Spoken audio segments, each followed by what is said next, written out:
Hi, everyone. This is John DeRelay, Head of Revenue Management Education at Wheelhouse. And today we're going to talk about how to look at expanding your portfolio and finding listings, properties, and opportunities, leveraging the Wheelhouse Market Data and Sets tool. Using the Wheelhouse Sets, we are going to find listings that are a great opportunity for us to target to get into our own rental problem. We're going to use the sets to pinpoint the specific locations and filter to desired qualities and types of properties. We're going to see how you can view those listings on the OTAs to try to identify managers, find out the location, and assess the quality. We're going to save these potential targets to the set so you're able to track them into the future, monitor their performance, assess the opportunity currently available, and then we're going to go find ways to search out listings, whether that's on real estate websites, shopping our competitors' websites, looking into tax records, that sort of thing. So let's go ahead and dive right in. If you're logged into Wheelhouse, we're going to go up here to our Sets tool.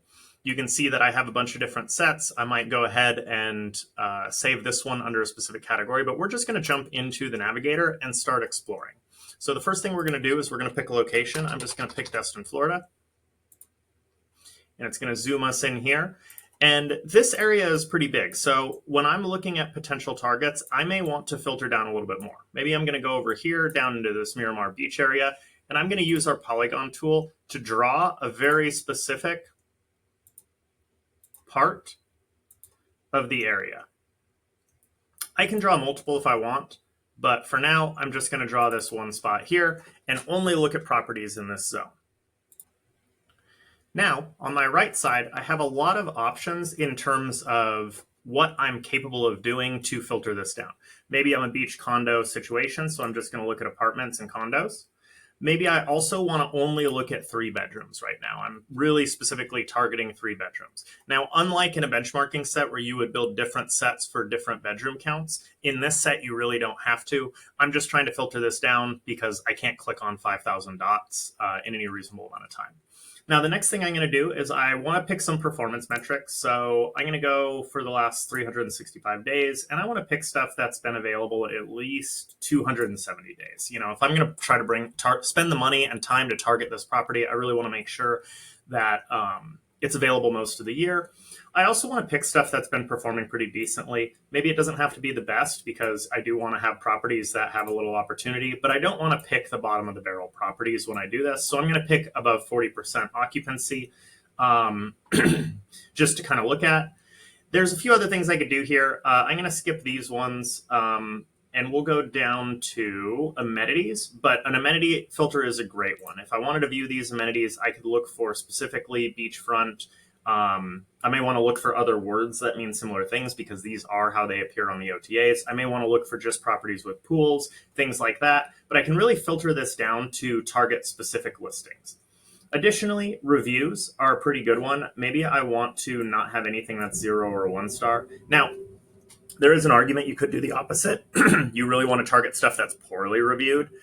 Or at the bottom level, maybe in this 3 to 4 range, because you know that they're going to be a better opportunity for you. That's totally a possibility. It's kind of up to you if you want to try to target the best properties and use the strength of your business to tell them that you're going to do better for them, or if you want to target stuff that's going to be an opportunity. But this average review rating one is going to be pretty interesting for kind of filtering down the specific properties.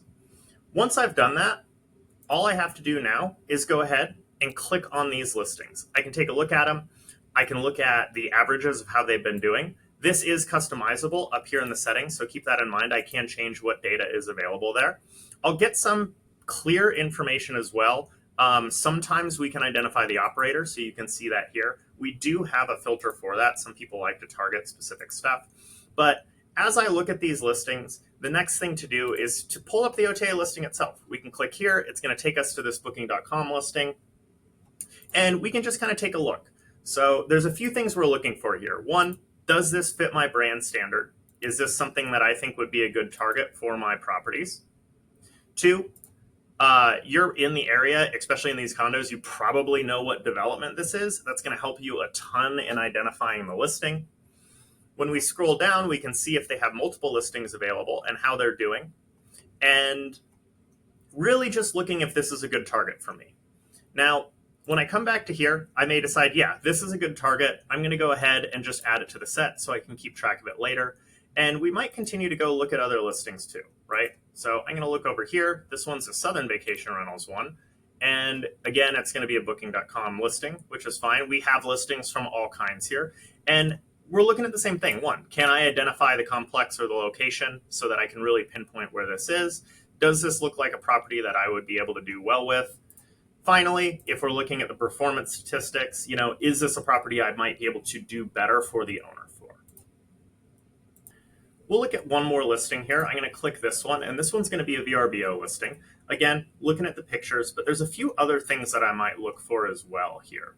One is any time that I can get a little bit more pinpointed on the location, that's going to be really helpful for me. Obviously, most of these OTAs are going to give you an approximate location. However, Booking.com listings, interestingly, tend to give you a much more accurate location because they primarily work with hotels. Hotels, you need to know exactly where they are. There's none of the same problems with vacation rentals. So in a way, Booking.com listings are going to help you find the location much easier. But if you're looking at Airbnb and VRBO, these approximate locations are going to be helpful, right? It's going to give you this little range. And if you have an idea of the area, and that's really what we're looking for here is like, are there markers that show me like, oh, I know where this building is. I know where this is. I can figure out where this property is, right? Now, another thing you'll do too is Wheelhouse won't always be able to identify what the operator is. So using these ads to identify, hey, this is a Vacasa listing, that's pretty helpful for me. You might use the information in the rules and property to identify a few things. One, who the operator is. Sometimes people will tell you exactly what the unit is. This is main sale 372. Now I know if this is a target for me, that's who I'm going to target. That's who I need to figure out who owns it. Sometimes people will tell you things like, hey, the HOA, blah, blah, blah, name this. The HOA main sale has these rules. Read through the description because that's going to give you ideas of where this property actually is. All right, so we'll go ahead and save that one. I'm just going to save a few more here. Keep in mind, I'm looking at 3 bedrooms right now, but maybe I wanted to switch. It's like I found enough 3 bedrooms that are good. Maybe I just want to show the 2s as well. You can do that as you're looking at these and add multiple different types. Once I've got listings in sets, I can take a look at them. I can pull up more specific performance data for them just to get an idea of what the opportunity is, right? So the more information I have, the better I'm going to be able to forecast, the better I'm going to be able to speak to these owners about their property and let them know what we're going to do better for them. And the more valuable it's going to be for me to actually spend time figuring out where this property is and how I get a hold of the owner. Once I have a set saved, I can dive into the set itself and really get a sense of how these listings are operating. Obviously, we do have aggregate level things. In this case, that's not going to be super helpful, although it can tell you a little bit about how the set is doing. Really, where you're going to want to go is this calendar view. The calendar view is going to give you a daily level description of what rates they're setting, what their booking situation looks like. And this is going to let you see like, hey, they got a fixed rate every day. That's an opportunity for me. I'm going to tell them how I'm going to make more money. Or if you're checking really key time periods, like we maybe go down here to July, you could say, hey, the whole market is doing this. I know what my properties are doing. Let me compare that to how they're pricing. And maybe I have an opportunity here. This is the angle I'm going to go with the owner is these prices really aren't very well optimized. You can also export this data if you needed to use it to make a projection. Furthermore, if you go to the metrics, you'll have another view where you can see very similar information. If we go back here, you can see all the different months. We can use this to say, hey, how much money are they actually making? What is their occupancy?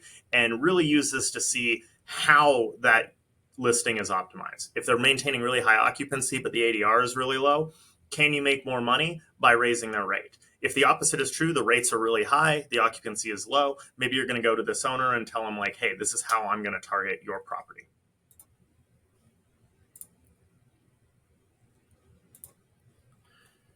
The final piece here is actually searching out those listings. So we've identified a bunch of targets, we've looked at their performance, we've come up with a way that we're going to both target the owner, but also target the performance in the market with our strategy. Now, the key is you need to find where that owner is. There's going to be a number of tools.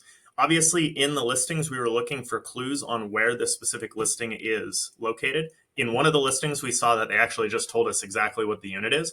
And there's a few places you can go from here. One is you can go to real estate websites and really try to pinpoint the locations. Those are great because if you go to the different listings on the real estate website, oftentimes people will use similar pictures, and you can say, oh, hey, well, I saw this picture on the ad. Now it's this listing. If you know what listing it is exactly and you've already identified the website, or the address, you can go ahead and go to like tax records and sale records at the city to get the actual contact information of the owners. Furthermore, if you're having some trouble identifying where it is, go straight to the competitor's website themselves. We saw in those listings, oftentimes it names who the management company is. If they have a website, they may have additional information available by going directly to the competitor to try to figure out where that property is. Anyway, hopefully this helps you in expanding your portfolio and really turning you into a super big growth engine this year. Wheelhouse has great tools to help you in that journey, and we'd love to chat with you about it. Thanks. Bye.